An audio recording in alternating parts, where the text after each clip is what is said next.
Buried by volcanic debris from Mount Vesuvius is a house of 2 stories with some famous mosaics of the Roman world and skillfully crafted sculpture and painting. This house was connected to possibly the most well-preserved shop of the ancient world. It even has wooden elements still preserved in their original position. This is James from History of Victorium. Join us as we explore the house of Neptune and Amphitrite in the city of Herculaneum.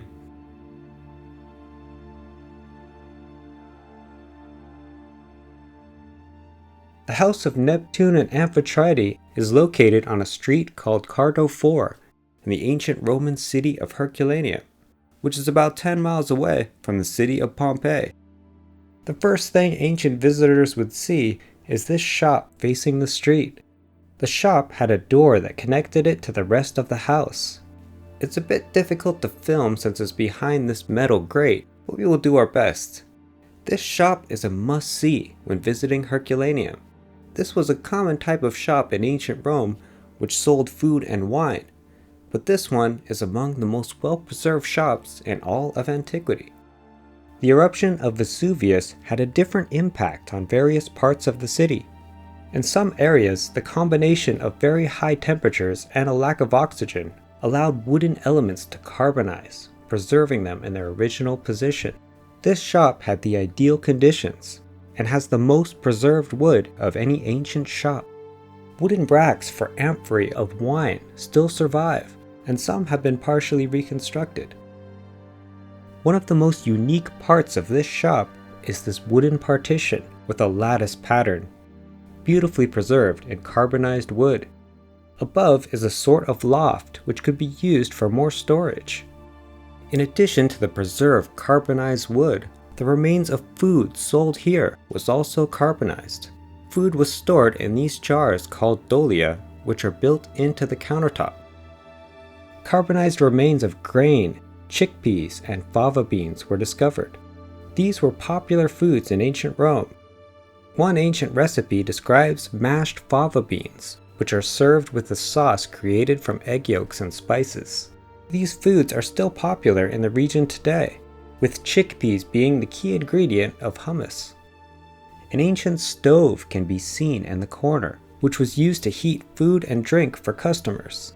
The Romans often drank a type of wine mixed with water that was served heated, probably with spices as well. The shop could have been even more preserved than it is now.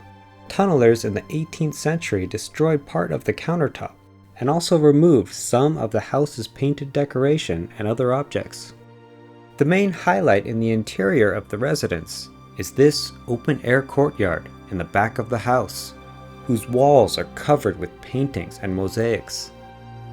The most famous mosaic of the courtyard, showing the sea god Neptune and his wife Amphitrite, was positioned so that it could be seen from the street if the door was open, and visitors today can still get a similar first impression of the mosaic as the ancient Roman visitors did in antiquity.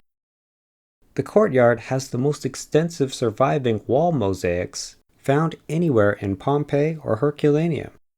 Many of the mosaics now displayed on the walls of museums today were actually originally on the floors of ancient Roman houses. Wall mosaics in general were much less common. With wall mosaics, different material was possible because the surface did not have to be completely flat. Actual shells were used to frame some of the scenes, some of which still survive on the walls. The mosaics were created using small pieces of colored glass and stone. Because the mosaics did not need to be flat, some of the glass pieces were angled at different directions in order to catch the light. This area was used as a summer dining room. In the center are stone couches where diners could recline, and much of the original pavement survives. The courtyard may have been originally partially covered by a pergola to provide some shading. In between the 2 couches was a marble basin with a water fountain. Water passed up through this marble column, which is decorated with carvings in the shape of leaves and berries. This may have originally had a bowl on top, similar to this one shown on the wall painting nearby. The top of this fountain would have also been visible from the street in front of the mosaic.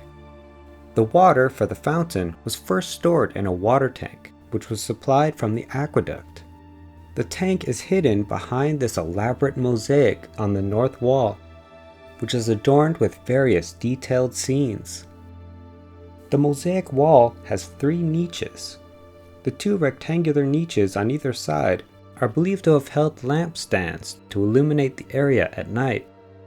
The larger niche in the center would have held a decorative statue. Above the mosaic are representations of theater masks made from marble. These masks are well crafted and well preserved. Today, they seem to stare down hauntingly over this partially destroyed house. But this is not how they were seen in ancient times. Decorating with scenes from the theater was very popular in ancient Rome. In the center is a tragic mask, with traces of the original coloring in the hair, and there are 2 comic masks on either side. Above is a finely crafted head of Silenus, who is associated with the theater and the god of wine, Dionysus or Bacchus. The wall is adorned with various mosaic scenes. The mosaic scenes are well made and have some intricate details. Personally, I was struck by the quality and detail of these peacocks. They are shown whimsically walking on garlands. The wealthy ancient Romans did at times have peacocks in their gardens, and the garden could also be decorated with hanging garlands. On top of the central niche is one of several references to the sea and water in this house. The god Oceanus is shown, with the claws of a crab emerging like horns from his head, and has a long flowing beard. He is flanked by several sea griffins.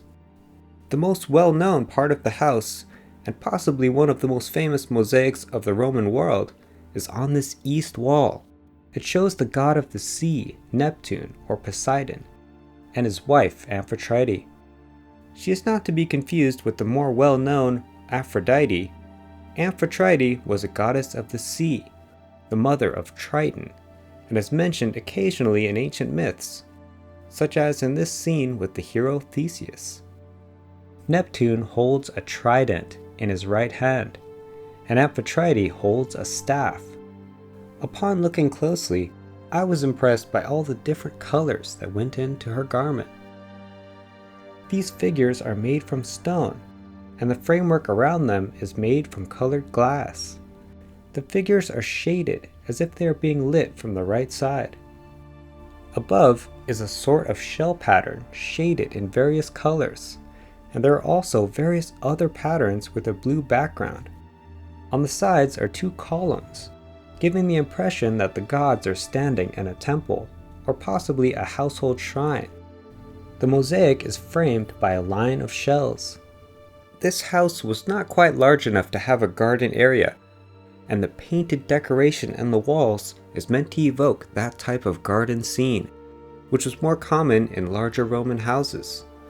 We can see plants, birds, and a water fountain painted on the walls.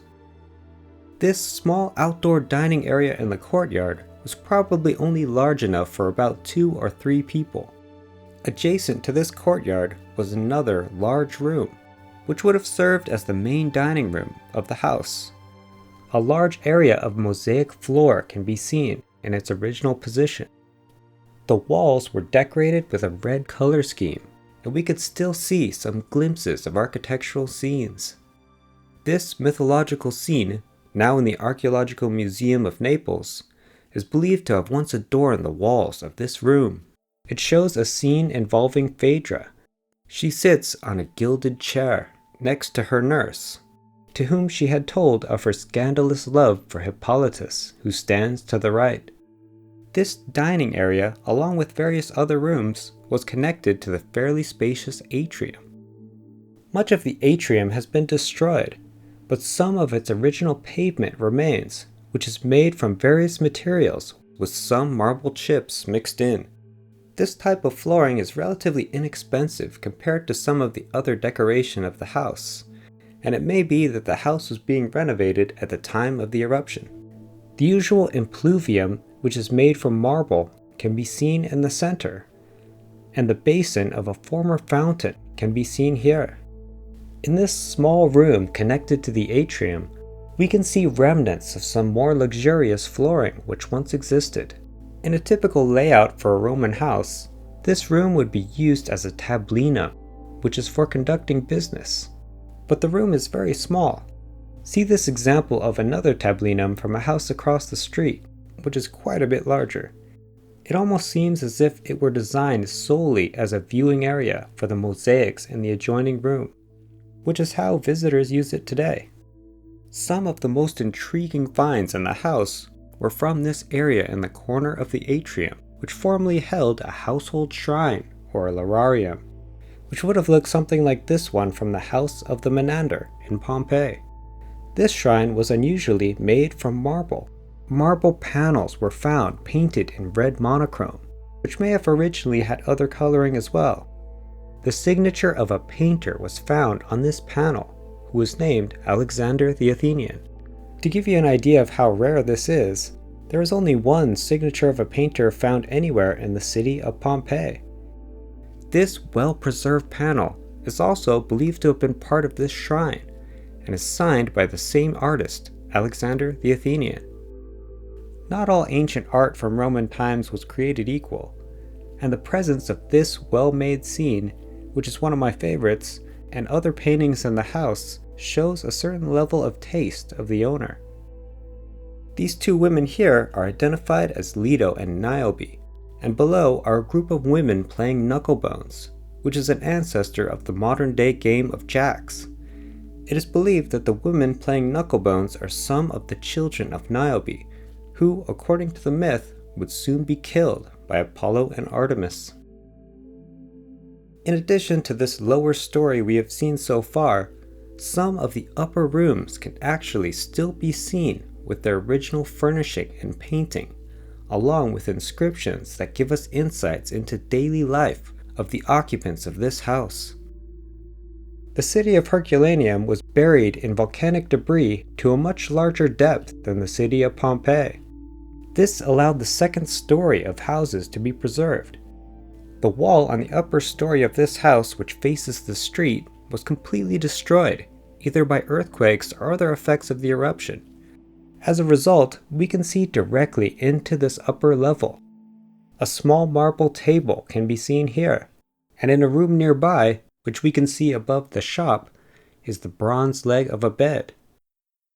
Inscribed on the wall near to this bed was a list of spelling words, so the occupant of this bed was apparently learning how to read and write. An upper story of ancient Roman houses was often reserved for renters, or possibly the shopkeeper below, but in this case these tall and finely decorated rooms appear to be living area for the family of the owner. The area of this house was somewhat modest, at least compared to some of the other grand houses of the city, such as the House of the Stags, which we see here, and the owners had to adapt to their conditions by creating an interesting and unique layout. Based on the fine decoration of this house, it's likely that the owner would have had some other source of income in addition to the shop. Due to the prominent placement of the mosaic of Neptune and Amphitrite, and other references to the sea and water, it's possible that the owner of this house became wealthy due to the sea trade. We may actually have the name of the owner on a plaque outside the house. The plaque seems to have served as a property line between two houses. The sign has been reconstructed, but no one is exactly sure which side faced which. We can see here someone named M. Nonius Dama, who is listed as a freedman, and the other side shows someone named Julia. But either way, this is another rare detail in Herculaneum, which helps to bring this destroyed neighborhood back to life. Today, this is one of the most visited houses in Herculaneum, and its mosaic frequently can be seen on the cover of textbooks on ancient Rome. The house is normally referred to as the House of Neptune and Amphitrite, when Neptune is the Roman name for Poseidon, and Amphitrite is actually a Greek name for the Roman Salacia. The shop is considered to be one of the most, if not the most, well-preserved shop of antiquity. Some rivals include this newly uncovered shop in Pompeii, with its fabulously preserved frescoes, and this well-preserved shop in the city of Ostia. But of course, none of these would have the wooden elements of this shop, which are found in Herculaneum. Hope you enjoyed this. If you have anything else to add, let us know in the comments, and thanks for watching.